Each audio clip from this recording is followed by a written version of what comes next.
ላንቺ ቦታ አለኝ ግን ደግሞ እኔ ምንሽም ማድረግ አለብሽ በቃ እኔ ምንሽም ማድረግ ቶሎ ቴንሽን ስለምትሆን ነው እንጂ ኖርማል ነው ምንም ያደረኩት ነገር የለም እዚህ ልኖር ማለት አሁን ቤትሽ ላይ ምን ገጠመሽ ምናምን ብላችሁ የሆነ ነገር ከመረዳሽ ምን ገጠመሽ ለምን መጣሽ ሻንጣ ይዘሽ እንዴ አሁን ነው እንዴ እንደዛ ብላችሁ የምትጠይቁኝ እና ታዲያ እንደዚህ በር ላይ አቁማችሁ ቢያንስ ወደ የሚወር ቤት ገብተሽ የሆነ ነገር ሀሳብ ለመቀበል እንኳን አትሞክሩም እንዴ ከበር እንደዚህ እንደ ጥላት እንደመጣባችሁ ነገር እንትን ትላላችሁ እንዴ በተለያዩ እና ፈረንጁ በጣም አካብለ ለኛ እንደዛ ነው የምንቆጥረው እሺ በእኔ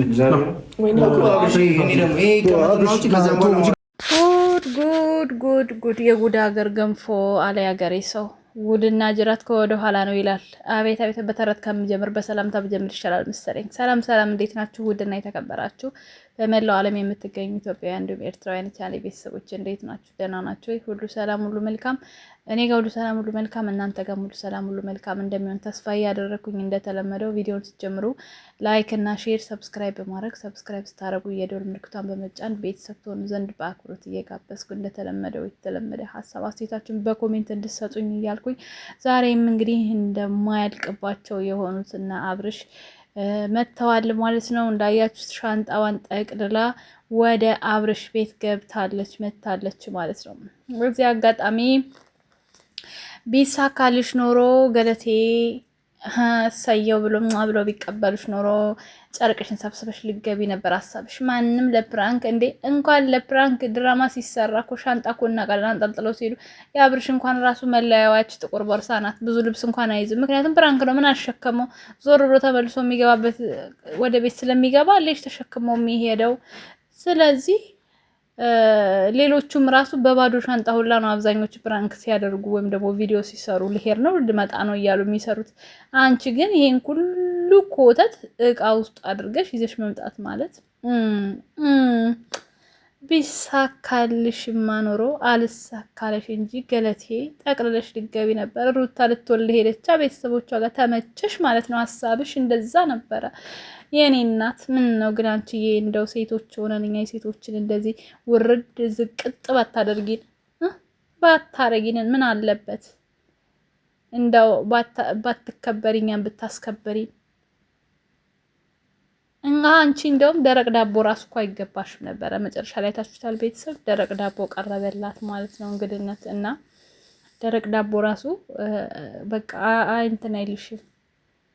ስለዚህ ቢሳካልሽ ልትገቢ ነው ሐሳብሽ። ለምን እንወሻሻለን? ለምን እንደባበቃለን? እንደው ለፕራንክስ ቢሆን አሁን ኮተትሽን ሰብስበሽ መግባት ነበረብሽ እህት። እንደው ምንድን ነው የሚሻላችሁ?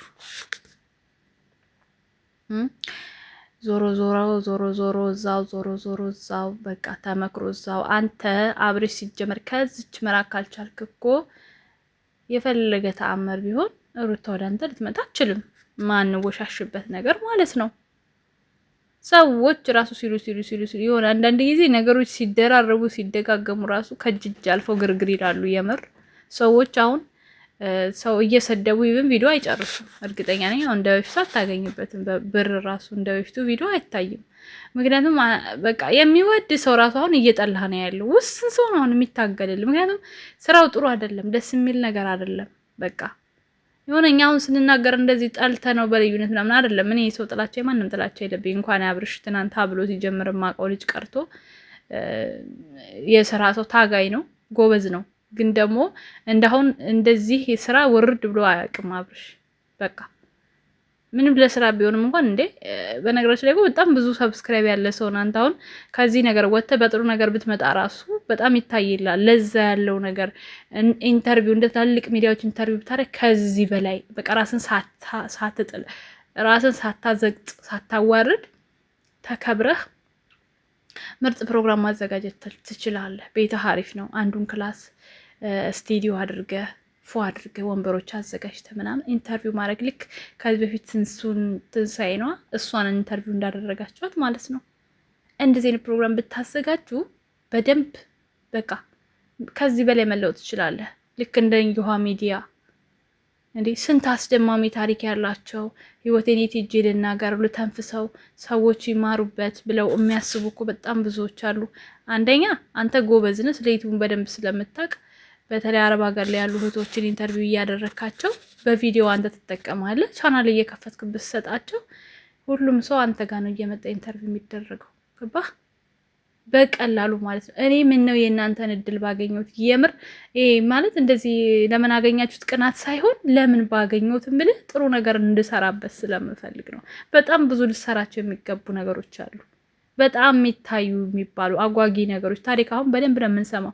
ዩሃ ሚዲያ 1 ሰዓት 2 ሰዓት ቁጭ ብለን ነው የምንሰማው። ምክንያቱም ብዙ አስደማሚ ታሪኮችን እያየን ስለሆነ ማለት ነው። እንደዛ መስራት ትችላለህ። እኛ ባደገልን ባላደገልን ብለን አስበው እንደዚህ በቃ ሰው እኔ አሁን ወድጄ የሆነ ሰው ስለ ሰው ቪዲዮ ምሰራ ይመስላችኋል? አንዳንዴ ያቅለሽልሽኛል፣ ሁሌንም ያቅለሽልሽኝ፣ ግን አማራጭ የለንም እኛ። አንደኛ ሰው ቤት ነው ያለነው፣ ሁለተኛ በሰው ሀገር ነው ያለነው።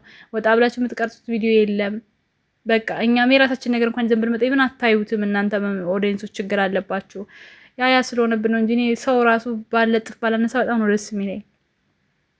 ዩቲዩብ ስከፍትም ሰው ላነሳበት አልነበረም። ግን አንዳንዴ ስታስቡትና የሆነ ነገሮች ባላሰባችሁት መንገድ ሲሄዱ በቃ ሰው የሚሰራውን ነገር ይዛችሁ ትመጣላችሁ እንጂ በእኛ ሰዓት ፍትፈታ የሚባል ነገር አይታወቅ። ሁሉም የራሱ ነው የሚሰራው። እንደዚህ አልተግማማ፣ ዩቲዩቡ አልተጨመላለቀ። ለዛ ያለው ሰው ነው ያለው። የሚቀርብበት ጥሩ ነገር ነበረ።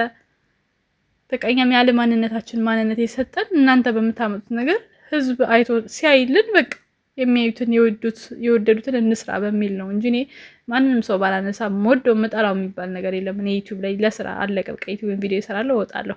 የማንም ጥላቸው የለብኝ። ምክንያቱም ለምን ረምጣላቸው? ምን አደረጉኝ? እኔ በግሌ ምን ነክቶኛል? ምንም አልነኩኝም በቃ።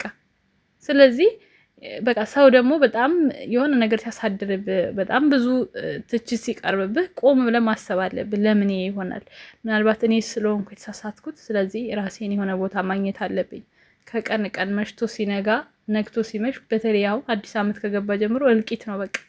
አንዴ እርስ በርስ በመገዳደል፣ አንዴ በመኪና አደጋ፣ በቃ በድንገተኛ አደጋ ሰው እያጣን በትንታም ልንሞት ልንቀር እንችላለን። ገባችሁ? በተኛንበትና በዚህ ልክ አትከፋፉ ሰዎች። የምር እኔ አንዳንዴ ሳስበው በጣም ሰዎች ልባችን አተላ ከመሆኑ የተነሳ ያልጠራ ድፍድፍ ታውቃላችሁ አይደል? ብጠጡት ምን ይጥማል? እንደዛ ነው የሆነው። አፋችን ነው የሚዋደዱ እንጂ ልባችን የብዙዎቻችን በቃ በጥላቻ በቂም ነው። እና ከቻልክ አብርሽ ከዚህ ነገር ብትወጣ ጥሩ ነው። አንቺም ሴት ነሽ፣ የሚጠቅምሽን ነገር ብትይዢ ወደ ራሳችሁ ብትመለሱ። ዛሬ የምታገኙት ገንዘብ ለነገ ስንቅና ለነፍስ ዋጋ ላይ አይሆናችሁ። ምንም ጥቅም የለውም። መቼ ምን እንደምንሆን አናቅም። በቃ የምታረጉትን ነገር እወቁ። ሚዲያ ደግሞ ቂልና ወረቀት የያዘውን አይለቅም። ከ10 ዓመት ከ20 ዓመት በኋላ ራሱ እናንተም ልጆቻችሁም የሚያዩት ነገር ነው። በቃ አሁን ለምሳሌ አሁን ትናንትና ራሱ አሁን ሩታ ያደረገችው ነገር ጥሩ አይደለም። እሷ ቤት ኢቭን ብትደልተው ይሄን ቪዲዮ በየቤቱ ተፖስቷል። በቃ ያስጠላል። ነገ ይሄ የተወለደው ልጅ ያየዋልን እናቴ እንዴት ምን ሆነሽ ነው ይላል። ወይ ደግሞ የእሷን ሰለባ የእሷን እንትን ሚስቱ እንድትከተል ያደርጋል። ይሄ ነው ትውልድ ማጥፋት ማለት። እና የማይጠቅም ነገር ላይ አትገኙ። ለሰው ልህም ብላችሁ መግባት የሌለባችሁ ቦታ አትግቡ። በቃ ቆም ብላችሁ ለእናንተ ሊጠቅማችሁ የሚችል ቦታ ነው መግባት እንጂ ሰው ሆይ ስላላችሁ አይደለም። እኔ እሳትና ውሃ ቀርቦልኝ ሰው በቲፎዞ እሳት ውስጥ እኮ አገባም እሱ አችልም ስላለኝ ብቻ ማልችለው ቦታ ላይ ለሰው ለማሳየት ብዬ አልገባም። የሚጠቅመኝን ነው መርጬ የምገባው የማደርገው። እና ብዙዎቻችሁ ያው እንደዚህ በተሰራው ምናምን በኮሜንት በጻፉት የገባችሁ አንዳንዶቻችሁ ሲመቶች አንዳንዶቻችሁ አታካብጅ ምናምን ያላችሁ አላችሁ። እኔ አካብዳለሁ፣ በደንብ ነው የማካብደው። ለምን ነው እንደዚህ አይነት ነገር ያላካበድኩ? ምን ላካብድ ነው?